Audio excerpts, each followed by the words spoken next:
Sayyidatuna Fatimah Zahra, kalau kita bicarakan mengenai tentang keutamaan beliau, tak lain tak bukan pasti yang pertama panjenengan ingat, beliau adalah seperti yang disampaikan tadi, penghulu wanita di surga, innaki sayyidatu nisa'i ahlil jannah. Termasuk ketuanya, pemimpinnya para perempuan yang ada di surga. Nabi Muhammad menyebutkan Sayyidah Fatimah kelak jelas masuk surganya. Ada 2 hadis yang menceritakan mengenai hal ini. Pertama, beliau sedang menceritakan bahwa ada nanti perempuan-perempuan yang dijamin surganya sama Allah. Ada 4 perempuan. Dalam hadisnya digambarkan Kanjeng Nabi niku lagi nulis 4 garis di tanah. Terus sahabat tanya sama Kanjeng Nabi, apa itu Kanjeng Nabi? Jenengan kok nulis garis-garis di tanah? Nabi Muhammad dawuh, ada 4 nanti para perempuan-perempuan yang memimpin nanti di surga.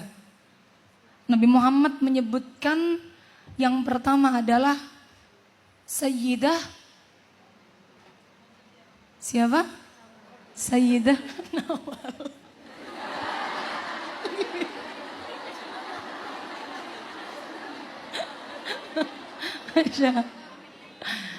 Yang pertama ada Sayyidah Khadijah bintu Khuwailid.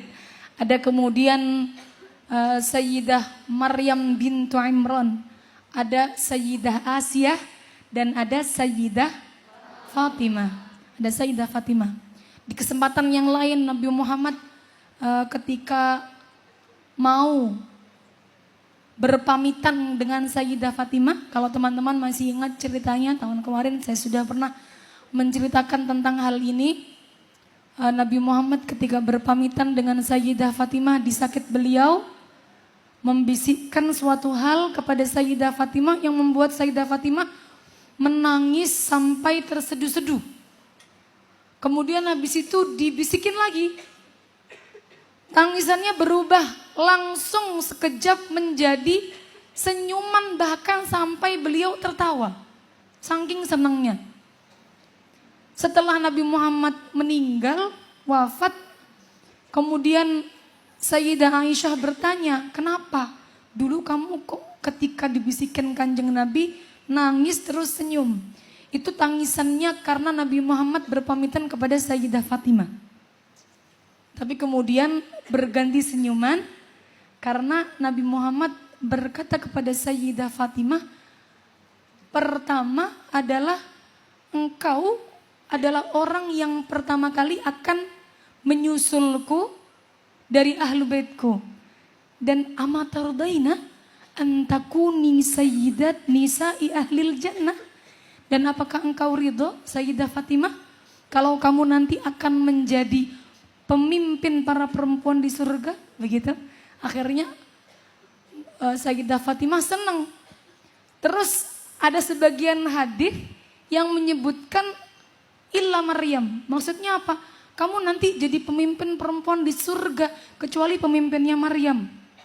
Karena Sayyidah Maryam itu juga termasuk orang yang paling mulia. Innallaha astafaki wa tahharaki wastafaki ala nisa'il alamin. Makanya ngujeng sampai ngujeng. Para ulama menceritakannya demikian. Teman-teman sekalian, kalau kita lihat Sayyidah Fatimah punya keutamaan menjadi pemimpin dan dijamin surganya oleh Allah. Kira-kira kalau panjenengan sekarang dijamin surganya sama Allah, mau kira-kira tetap sholat apa enggak?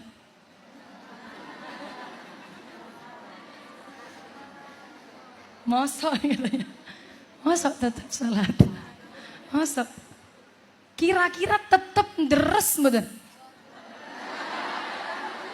Wong jenengan gak dijamin aja gak paten terus.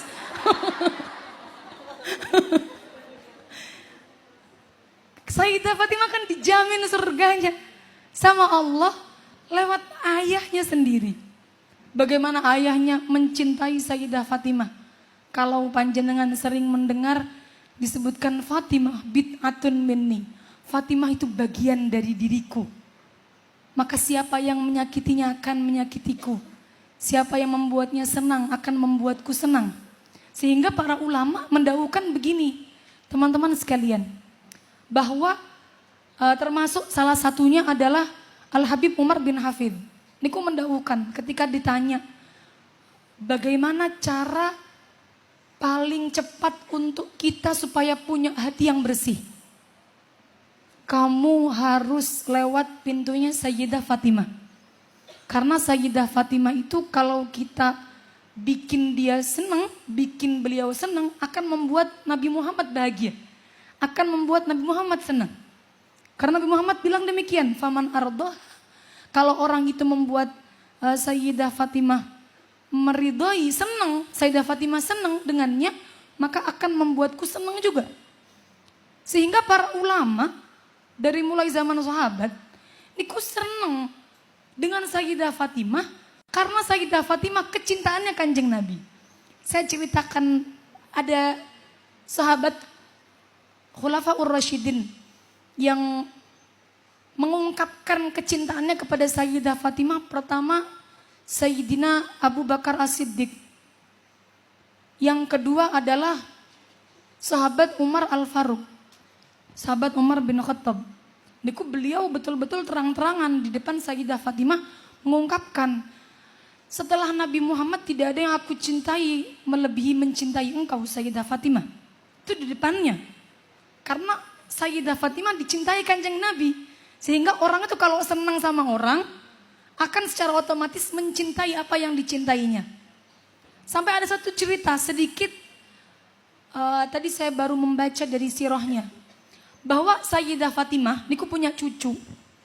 Punya cucu namanya Sayyidina Hasan. Hasan bin Hasan. Hasan bin Hasan bin Ali. Nah niku ingin meminang seorang perempuan, putri dari namanya waktu itu adalah Syah Al-Miswar. Niku pingin meminang. Ternyata pinangannya ditolak, teman-teman. Pinangannya ditolak, coba. Padahal itu adalah besanan dengan keluarganya Rasulullah. Kenapa kok ditolak? Karena ternyata Sayyidina Hasan bin Ali ini, beliau sudah punya istri. Istrinya itu sepupunya sendiri, yaitu adalah Sayyidah Fatimah binti Husain bin Ali. Jadi paham silsilahnya ya? Itu yang nolak. Yang nolak kan berarti termasuk orang soleh kan? Nolak. Jawabannya begini ketika menolak. Saya bukan tidak pingin berbesanan dengan besannya Rasulullah. Karena Rasul itu sudah bilang bahwa nasab dan perbesanan yang dijamin tidak akan terputus adalah nasab dan besan yang bersambung dengan Rasulullah Shallallahu Alaihi Wasallam. Tapi saya tidak berani membuat sedih Sayyidah Fatimah. Karena kalau semisal saya terima pinanganmu, wahai Sayyid Hasan, nanti pasti Sayyidah Fatimah, nenekmu akan sedih karena cucunya diduakan. Jadinya tidak jadi diterima pinangannya. Teman-teman, yang perlu untuk kita ambil hikmahnya apa? Bahwa sebegitunya para ulama ingin membuat Sayyidah Fatimah bahagia. Karena kenapa? Karena apa yang membuat Sayyidah Fatimah bahagia, ini bisa membuat Kanjeng Nabi bahagia. Maka bagaimana kita? Sudah sejauh manakah kita membuat Sayyidah Fatimah bahagia? Sudah sejauh manakah teman-teman kira-kira membuat Sayyidah Fatimah ridha? Dan ini yang mungkin perlu untuk kita jadikan sebagai introspeksi diri. Kita perlu muhasabah setiap tahunnya saat milad beliau. Bukan hanya mengaku mencintai saja, tapi harus berusaha untuk mengikuti tindak lampahnya. Meskipun dicap jadi wanita paling mulia. Makanya saya tanya tadi, kira-kira jenengan kalau dicap masuk surga mau sholat enggak? Saya enggak jamin. Orang kalau sudah kelihatan bakalan masuk surga. Bakalan dapat tiket, pasti nanti gak akan masuk neraka. Pasti langsung masuk surga. Kira-kira kok wis gak pakai sholat, wis gak pakai baca Quran, wis gak pakai rekoso, tinggal tidur aja. Tapi enggak teman-teman sekalian. Nabi Muhammad sallallahu alaihi wasallam, beliau kan dijamin surganya sama Allah. Tapi mendidik putrinya bagaimana beliau menyampaikan kepada putrinya, ya Fatimah bintu Muhammad. Ya Fatimah bintu Muhammad, angqidhi nafsaki minan nar. Angqidhi nafsaki minan nar. Selamatkanlah dirimu dari api neraka. Fa inni la amliku lakum darran wala naf'a. Aku tidak bisa memiliki kekuatan untuk membuatmu tidak mendapatkan madarat ataupun engkau mendapatkan manfaat sama sekali. Karena pada waktu itu turun ayat kepada Kanjeng Nabi, wa anzir ashiratakal aqrabin. Akhirnya Kanjeng Nabi matur wonten. Dan gini Sayyidah Fatimah. Dan gini Sayyidah Fatimah, bahwa Nabi Muhammad tidak menjamin surganya Sayyidah Fatimah. Supaya Sayyidah Fatimah yang mau menyelamatkan dirinya sendiri. Niki teman-teman. Teman-teman, sehebat apapun nasab yang teman-teman punya, tidak ada yang mengalahkan hebatnya nasab yang bersambung kepada Rasulullah Shallallahu Alaihi Wasallam. Itu pun Nabi Muhammad tidak menjamin putrinya sendiri masuk surga, selamat dari api neraka. Suruh untuk menyelamatkan dirinya dari api neraka. Maka apalah kita yang kemudian masih belum dijamin surganya, harus mau betul-betul menyelamatkan diri kita sendiri dari api neraka. Dari api neraka. Kalau Nabi Muhammad pingin, Nabi Muhammad itu ya namanya bid'ah ya. Bid'ah itu kan belahan jiwa. Sayyidah Fatimah niku anak putri keberapa? Putri keberapa? Putri, saya tanya putri, bukan anak. Putri keberapa? Putri keempat. Ada berapa putra-putrinya Kanjeng Nabi? 7. Yang laki-laki ada 3. Siapa saja? Qasim, Abdullah, Ibrahim. Yang perempuan kita sesuaikan dengan urutannya. Yang pertama tertua Zainab, kemudian Ruqayyah, kemudian Ummu Kulthum, kemudian Sayyidah Fatimah yang keempat.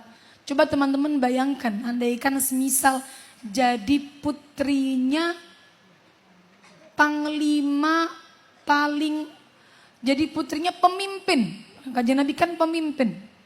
Itu kan mestinya yo pingin penak-penaan, boten. Kanjeng Nabi tidak mendidik putra-putrinya demikian. Kanjeng Nabi mendidik putri-putrinya karena putranya semuanya meninggal, bahkan masih kecil semua. Yang sempat besar niku putri-putrinya. Sayyidah Zainab sampai besar sampai punya suaminya adalah Abul As. Kemudian Sayyidah Ruqayyah sampai hijrah ke Madinah. Kalau teman-teman masih ingat ceritanya, Sayyidah Ruqayyah menikah dengan sahabat Utsman bin Affan. Sempat hijrah ke Madinah, meninggalnya saat perang Badar. Jadi perang Badar pulang mengumumkan kemenangan, pas Sayyidah Ruqayyah dikebumikan. Kemudian Sayyidah Ummu Kulthum menikahi Sayyidina Utsman bin Affan, baru kemudian Sayyidah Fatimah. Kalau misal bisa, ya dididik apa? Dididik, kalau misal bisa ya putrinya pemimpin, putrinya presiden, yo enak-enakan. Orang Kanjeng Nabi itu kalau perang pulang-pulang bawa harta rampasannya kan banyak. Enggak teman-teman. Sayyidah Fatimah memang dididik oleh Kanjeng Nabi untuk zahidah. Az-zahidah. Zuhud. yang zuhud, yang tidak senang dengan dunia, yang sederhana. Buktinya apa? Didikan Kanjeng Nabi. Jenengan bayangkan saja, Sayyidah Fatimah ketika menikah dengan Sayyidina Ali, ini yang ingin kalau tekankan kepada mbak-mbak. Sayyidina Ali itu orangnya betul-betul fakir. Bahkan ketika ditanya waktu meminang Sayyidah Fatimah, ditanya, kamu punya apa Ali? Kanjeng Nabi tanya kepada Ali, aku nggak punya, saya tidak punya apa-apa Kanjeng Nabi, saya hanya punya diri saya sendiri.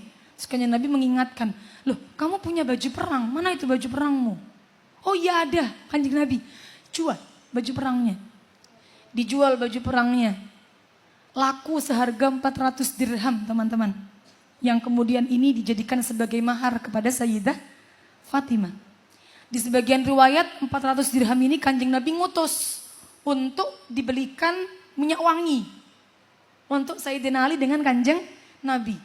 Makanya kemarin Ustadzah Iksir yang rawuh ke Al-Baqarah sempat bercerita kepada kami waktu mengobrol bahwa karena Kanjeng Nabi ini ngutus untuk diberikan wangi-wangi, tib, wewangian, sehingga di kalangan para habaib itu kalau ada lamaran itu itiba, nggak boleh lepas, nggak boleh ketinggalan ada namanya wewangian. Itiba sama kanjeng Nabi. Waktu ada lamarannya Sayyidah Fatimah ketika dipinang oleh Sayyidina Ali. Dipinang Sayyidina Ali nggak punya apa-apa, nggak punya harta, fakir sefakir-fakirnya, fakir sefakir-fakirnya. Tapi karena nasabnya mulia, orang yang terpandang, orang yang punya ilmu, menikahlah Sayyidah Fatimah dengan Sayyidina Ali. Kehidupannya apa enak setelah menikah? Enggak. Susah betul teman-teman. Coba jangan bayangkan. Sayyidah Fatimah kan punya saudari yang sampai besar. Ada Sayyidah Zainab, Sayyidah Ruqayyah, Sayyidah Ummu Kulthum. Tiga-tiganya itu menikahi saudagar.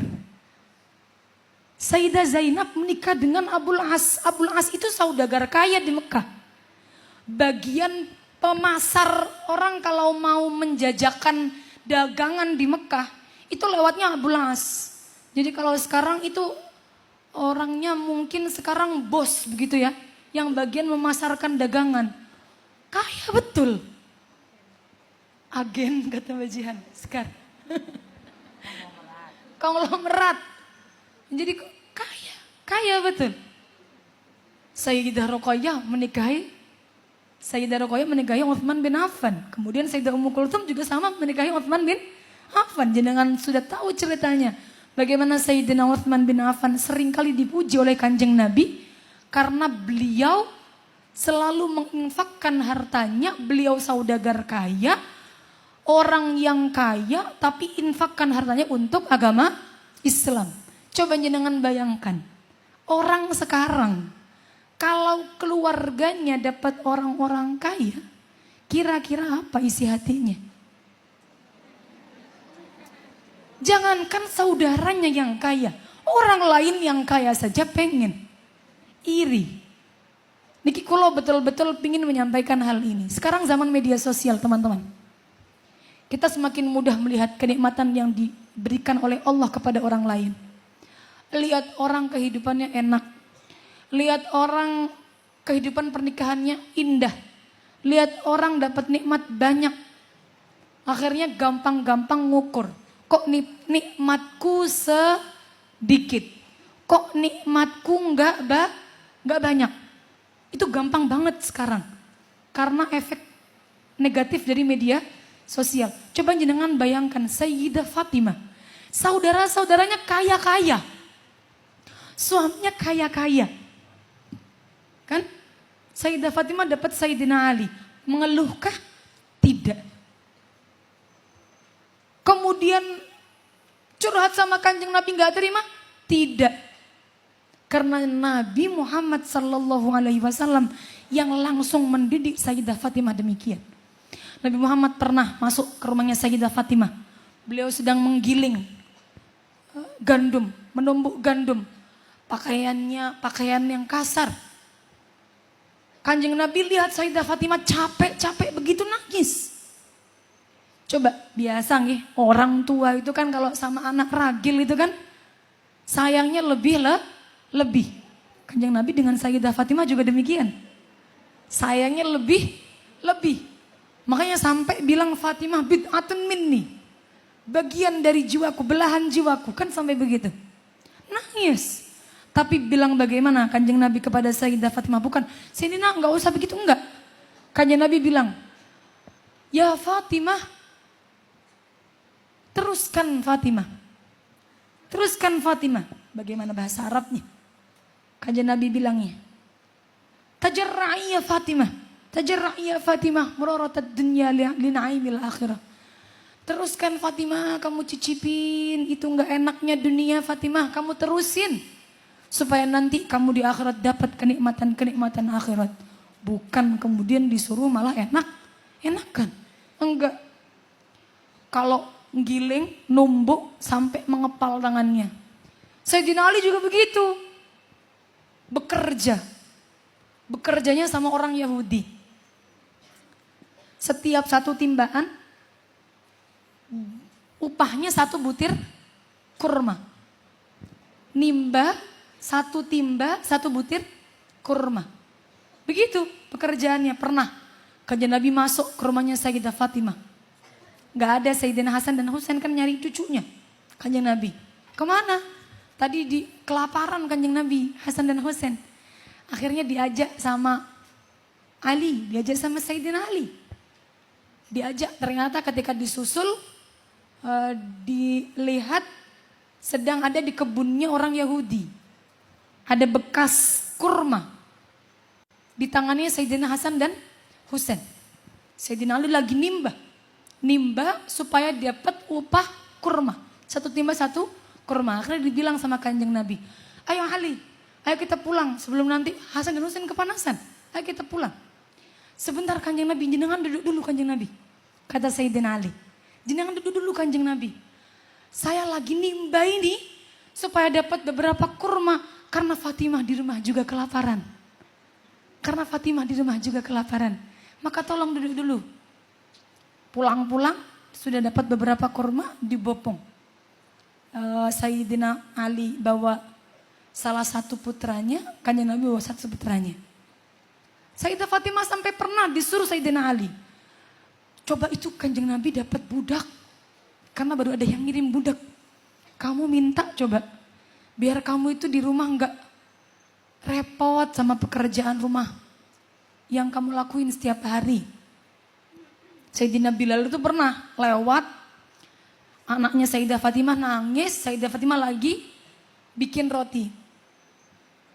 Sampai akhirnya Sayyidina Bilal nawarin bantuan. Niki Sayyidah Fatimah, saya bantu, jenengan mau kalau bantu ngomong anak, apa jenengan mau saya bantu bikin rotinya, numbuk rotinya. Kalau Sayyidah Fatimah, sudah bantu aja ini bikin rotinya, anak saya biar sama saya. Itu menunjukkan Sayyidah Fatimah betul-betul pekerjaan rumah tangganya betul-betul membuat beliau lelah. Akhirnya datang ke Kanjeng Nabi berharap mau mengungkapkan niat hati minta budak, minta khodim. Ada tamu di dalamnya Kanjeng Nabi. Malu Sayyidah Fatimah, tidak berani mengungkapkan, pulang lagi, kemudian diantarkan oleh Sayyidina Ali. Diantarkan sampai di sana matur. Ini biasa ya, anak kan begitu. Kalau ada yang susah matur sama orang tuanya. Tapi kemudian jawabannya Kanjeng Nabi bagaimana ketika Sayyidah Fatimah matur minta budak, minta khadim. Tidak, itu Kanjeng Nabi nolaknya betul-betul sangat nolak teman-teman. Kalau diceritakan, Kanjeng Nabi sangat menolak. Beliau dawuh begini, aku tidak akan memberimu khadim ini wahai Fatimah, budak ini Fatimah, sedangkan aku meninggalkan ahlu sufah dalam keadaan kelaparan. Itu budak-budak sudah saya jual. sudah saya jual dan uangnya sudah saya berikan kepada ahlu sufa.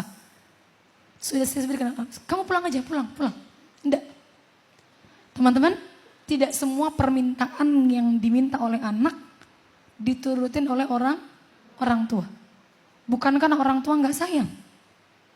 Tapi kadang di sini ada pelajaran yang disisipkan oleh orang tua kepada anaknya. Pulang sampai di rumah malam hari Kanjeng Nabi datang. Waktu itu Sayyidina Ali sama Sayyidah Fatimah sudah berbaring tidur. Datang Kanjeng Nabi. Kemudian ketika masuk bergegas Sayyidina Ali sama Sayyidah Fatimah. Pengen duduk. Sudah, kata Kanjeng Nabi. Suruh tetap duduk. Ketika tidur, suruh tetap tidur. Ya mohon maaf, tetap tidur. Sekalian Nabi dawuh. Kamu pingin gak saya ajarkan? Saya ajarkan kalimat yang lebih baik daripada yang kau pinta tadi. Yang kau pinta tadi pagi. Yaitu adalah seorang khadim. Kalau Kanjeng Nabi diajarkan zikir atau wirid sebelum tidur. Teman-teman kalau masih ingat, wirid ini khusus Kanjeng Nabi ajarkan kepada Sayyidah Fatimah dengan Sayyidina Ali. Yaitu adalah bacaan Subhanallah 33 kali. Alhamdulillah 33 kali. Dan Allahu Akbar 34 kali. Dalam sebagian riwayat demikian. Ini wirid yang daunnya Kanjeng Nabi lebih bagus daripada khadim yang engkau minta tadi pagi. Teman-teman, kalau teman-teman bayangin sekarang bahwa kita sebagai seorang perempuan harus bisa mencontoh sifat qanaahnya Sayyidah Fatimah. Kehidupan yang beliau lakuin, yang beliau alamin gak ada enak-enaknya. Tapi beliau jalani dengan qanaah. Kalau katanya Hubabah Halimah Al-Aidrus, yang gak ada jangan dicari, yang ada harus bisa dibagi. Ya, yang nggak ada jangan dicari. Lagi nggak ada seblak nyarinya, seblak misalnya di rumah. Lagi nggak ada ayam nyarinya lauk ayam semisal. Lagi nggak ada nasi goreng nyarinya nasi goreng. Tapi kalau ada harus bisa dibagi. Bagi sama yang lainnya. Harus punya sifat qanaah. Maka dari itu Mbak Kafa, Abu Ya Abdullah Kafa Bimarus seringkali kalau memberikan nasihat ketika beliau menyampaikan mau'idhah, kalian para perempuan itu jangan sampai minta diberi sabar oleh Allah. Jangan. Jangan minta Rabbana afrigh alaina sabra, jangan. Jangan doa begitu. Karena apa? Kalau kalian minta sabar, berarti kalian minta sepaket dengan ujiannya. Kalau kalian minta sabar sama Allah, berarti kalian harus siap diuji oleh Allah Subhanahu wa ta'ala. Tapi Abuya sering menyampaikan, kalau mau minta sama Allah, mintalah dijadikan sebagai pribadi yang punya sifat qanaah. Dan ini sifat yang dimiliki oleh Sayyidah Fatimah. Qanaah dengan apa yang Allah berikan rizki kepadanya, dengan kehidupannya. Meskipun kehidupannya bukan kehidupan yang enak, tapi beliau qanaah sehingga bisa sampai di predikat sebagai pemimpinnya orang-orang di surga. Umurnya cuma berapa? 29 tahun. Cuma 29 tahun. Tapi bisa menjadi pemimpin para perempuan di surga. Maka ini yang perlu kita contoh teman-teman. Semoga semua kita yang di sini oleh Allah diberikan sifat qanaah di hatinya sehingga bisa meneladani dari Sayyidah Fatimah Zahra. Kehidupan kita apapun nanti adalah rizki yang paling baik yang Allah berikan kepada kita. Kita kalau mau ngukur nikmat, kita ukur pakai nikmatnya orang lain, gak akan ada selesainya. Teman-teman mau berdalih apa? Sayyidah Fatimah kan dulu emang serba kesulitan. Di sini kan sekarang serba enak, enggak begitu. Kanjeng Nabi kalau mau minta gunung jadikan emas juga bisa. Enggak. Tapi enggak begitu ya. Karena jadi mengajarkan. Maka panjenengan harus bisa mensyukuri. Allah kasih nikmat apapun kepada panjenengan. Berarti itu bagian kita yang harus kita syukuri. Kita syukuri dengan apa? dengan kemudian kita tasarrufkan kepada taat Allah, takwa kepada Allah. Dikasih nikmat sehat, dikasih nikmat harta, dikasih nikmat bisa ngaji, dimaksimalkan untuk taat dan takwa kepada Allah Subhanahu wa taala. Mungkin itu saja dari kaulo yang bisa saya sampaikan. Semoga sedikit ini namun bisa bermanfaat. Wassalamualaikum warahmatullahi wabarakatuh.